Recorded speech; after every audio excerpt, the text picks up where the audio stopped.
All right, what's going on? I'm Jory, local 469 second year apprentice, and I'm here with Zach. My name is Zach Van Kirk, also local 469 second year apprentice. How you doing All tonight, right. Jory? I am good, brother. First off, just want to make a toast to brotherhood.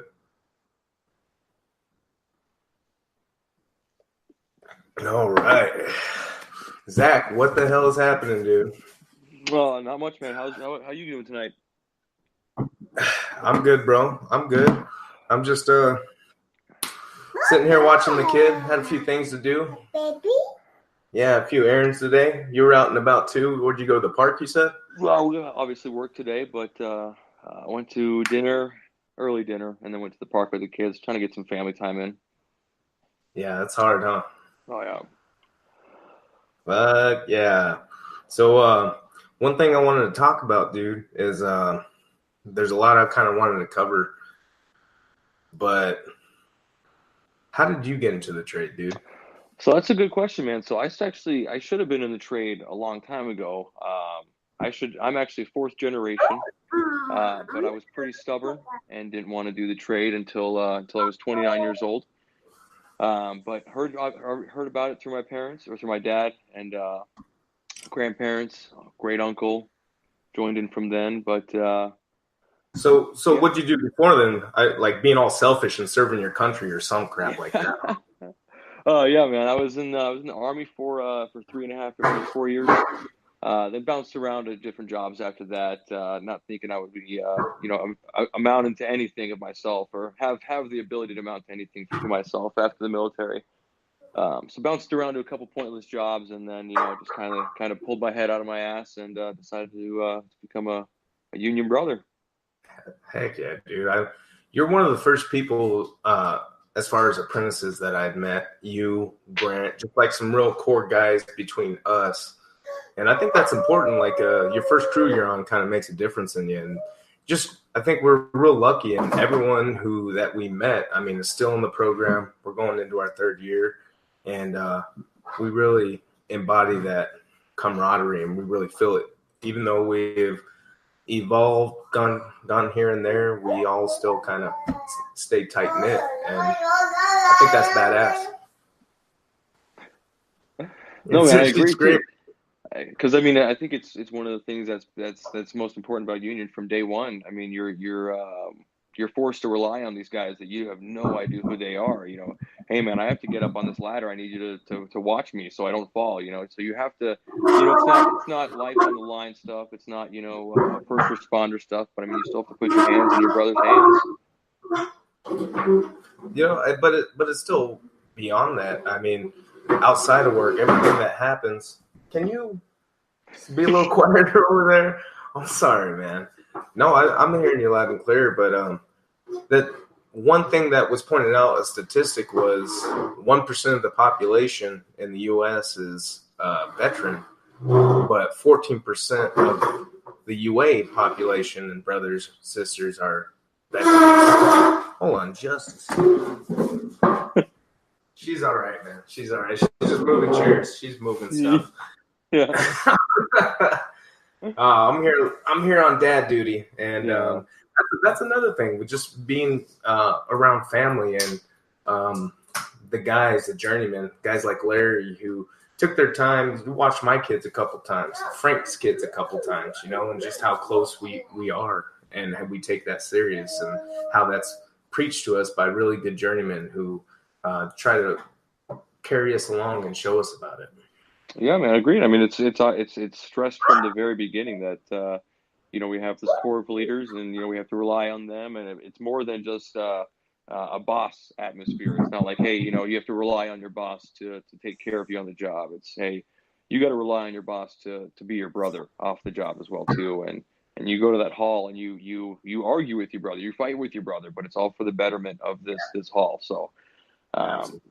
I mean, it's stressed from the very, very beginning. We may butt heads, but at the end of the day, we're all part of the same UA.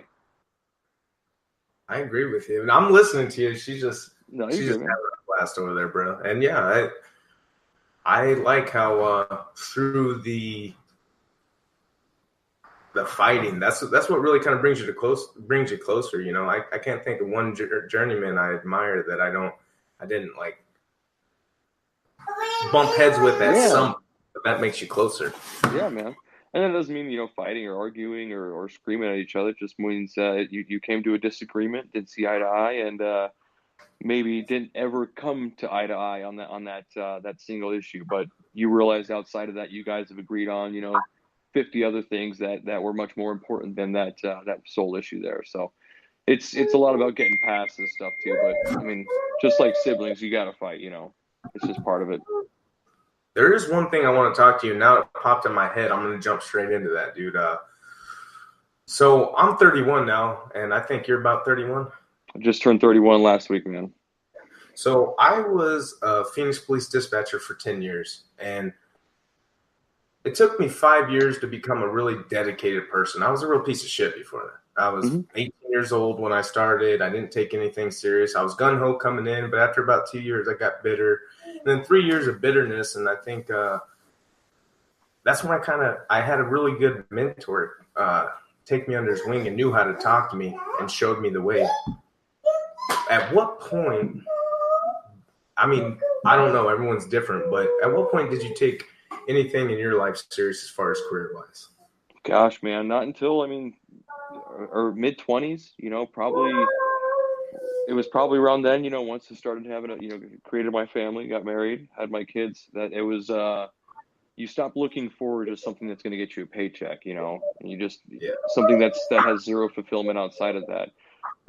Because you go home and you want to tell your kids what you did at work, and you want to be proud of what you did at work. And, although these guys may never see it, because it's, locked inside of a building or anything like that, but it's something that you want your kids to be proud of you, so you attach yourself to a career, you start, not a career specifically, but a more of a career driven attitude towards things. So once that kind of hits you a little bit, I mean, and obviously people have families and kids at different ages too, but I think a lot of people will say that somewhere around 23, 26 is when they kind of wised up, and just kind of realized that things were going to be this way or that way, and it was going to be harder that way, and it was going to be easier this way, so you might as well go this way. Right. It's funny that you say between 23 and 26, because when you jump into this trade, it was traditionally when you're 18 years old ish. Mm-hmm. Some people a little younger, some people a little older, but it taught you more than how to be a man too. And us coming in at 29 years old, it was like we were a little further along. We kind of knew what we had to do, and we don't know everything about it, but that's what we're learning now. And looking back now, that's why I say 5 years. It took me 5 years, and that's how long it takes to become a journeyman. So, and that's how long it took me in my last career to really take it serious and be proud of what I was doing. And what was it in the old days? They did something like you had to live with your journeyman, cut his wood, make his breakfast type thing. And I'm glad we don't have to do that nowadays. But I do see guys 20, 21 who think they should already be a journeyman, but at the same time, they may have some sort of skills, but they don't have everything else around it that. Yeah, I mean, of course, these guys, anybody, these guys that are talented natural welders, or just guys that are natural when it comes to the math part of it. Maybe they're just incredible at takeoffs and being able to fit up everything without even a second guess. These guys may have all these natural talents, but I think it takes you a while, honing that talent to realize that you can use it for a certain benefit, and not just your own. Like, hey, I'm really good at this one thing. I'm going to be the best one, and just for myself. There's more outside of it. That you have to rely on guys to make sure you get the pipe. You got to make sure you guys got guys to bevel it and make sure it's all ready for for welding. So it's not just a I guess I would say it starts out as almost like a selfish thing when you're young, but once you get older, you realize that there's a lot more that your talent and your abilities can benefit than just yourself. Absolutely. That's a good way to put it. That's a good way to put it.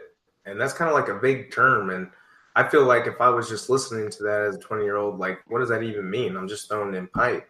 But I mean, you could just go in and throw in pipe ahead of your journeyman, try to run him over. A guy who's older, can't move as fast, and you can just try to make him look bad.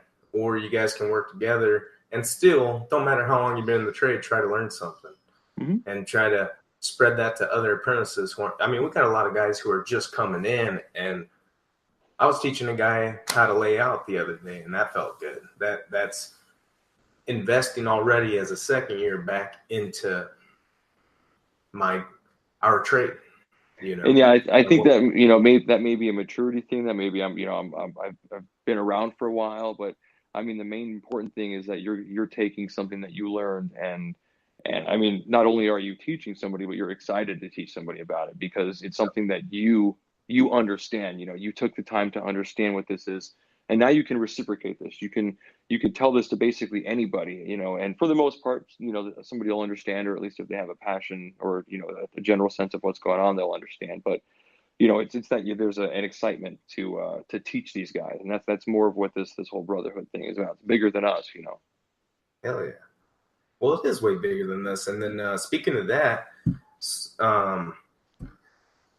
I went out to an apprentice seminar recently, and afterwards, all the apprentices from across the nation had a list of all of us in our emails, and there was a handful of guys who I'd contacted. I got their phone numbers. And we're gonna try to bring one on tomorrow. If you're okay with that, come on. We'll talk to them a little bit, see what the training's like over there, bro. What do you think?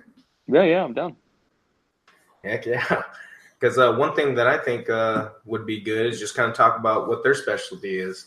I got to see where he's out of. I forgot to double check that. That's one thing I want to see what are they getting their hands on? You know, we specialize in intel down in Arizona, you know. Yeah, no, absolutely. I think that's one thing. I mean, that kind of goes towards the bigger picture as well too. Is that we're all still representing an overall UA. You know, we may have different, you know, like I was saying, specific skills.